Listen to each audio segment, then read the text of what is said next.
চাঞ্চল্য মালদার রাজনৈতিক মহলে। ইংরেজবাজার পুরসভার চেয়ারম্যান তথা রাজ্য তৃণমূল কংগ্রেসের সহসভাপতি কৃষ্ণেন্দু নারায়ণ চৌধুরীকে টেলিফোন মারফত খুনের হুমকি দেওয়া হয়েছে বলে অভিযোগ।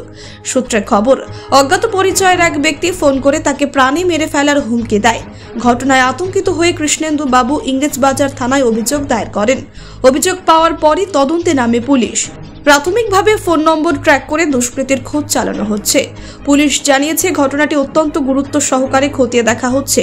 কে বা কারা এই হুমকির পেছনে রাজনৈতিক কোনো সূত্র আছে কিনা তা নিয়েও তদন্ত চলছে। এ বিষয়ে কৃষ্ণেন্দু নারায়ণ চৌধুরী বলেন, আমি প্রশাসনের ওপর ভরসা রাখছি। আইন নিজের পথে চলবে, তবে এসব করে আমাকে ভয় দেখানো যাবে না। এই ঘটনা ঘিরে ইতিমধ্যেই উত্তেজনা ছড়িয়েছে মালদার রাজনৈতিক মহলে। কৃষ্ণেন্দু বাবুর নিরাপত্তা বাড়ানো হবে কিনা তা নিয়েও আলোচনা শুরু হয়েছে। Bureau report, Bangla digital TV. আমি আজকে আমাদের একটা ফার্ম হাউস আছে, সেই ফার্ম হাউসে একটা মন্দির তৈরি করছে শিবের।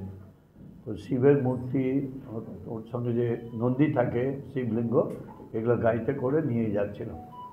তো ফার্ম হাউসে ওইসব নামিয়েছিলাম। মন্দিরটা 26 তারিখে ওর ইনোগ্রেশন আছে। তো ওখান থেকে আমি ওই কটেজগুলো দেখছিলাম। তো হঠাৎ করে 10:40 তখন একটা ফোন এলো। তো ন্যাচারালি ফোন, আমার হাতেই ফোন থাকে সবসময়।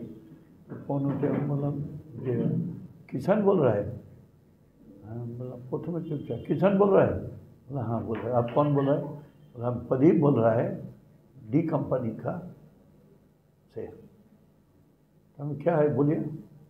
बोलो आप मेरा मैसेज नहीं देखा है? नहीं, आपका मैसेज नहीं देखा है, तो आप सुन लीजिए, जल्दी से जल्दी पूरी पेटी हमको भेज दीजिए।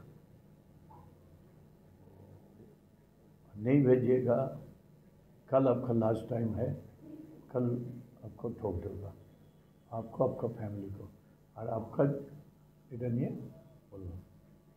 तो मतलब जब पैसा जो देगा आप आइएगा तब तो पैसा देगा। अब बोलिए कहाँ देना होगा, क्या करना होगा। तो ठीक है बोले, फोन करके दे देगा। मिनट, कয়েক मिनट हो गए। পরিষ্কার হিন্দি ভাষা। এটা নাম্বার পুলিশ দেখছে, আমি সঙ্গে সঙ্গে পুলিশকে জানিয়ে দেওয়া হয়।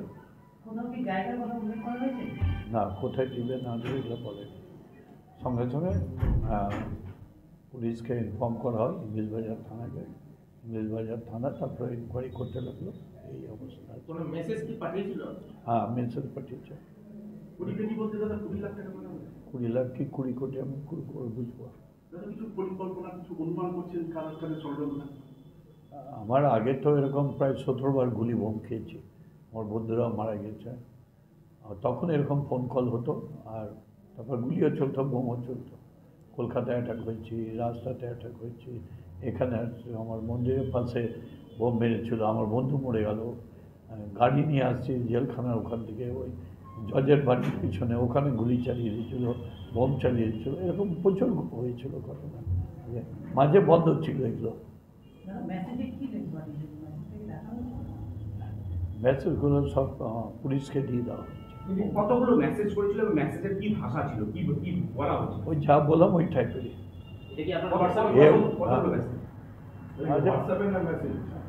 হোয়াটসঅ্যাপে মেসেজ এসছে, এগুলো পাঠিয়েছে, বেশ কয়েকটা মেসেজ পাঠিয়েছে। এটা কালকে পাঠিয়েছে, কাল পরশু নয়। আমি মেসেজটা দেখিনি। হিন্দি ভাষা?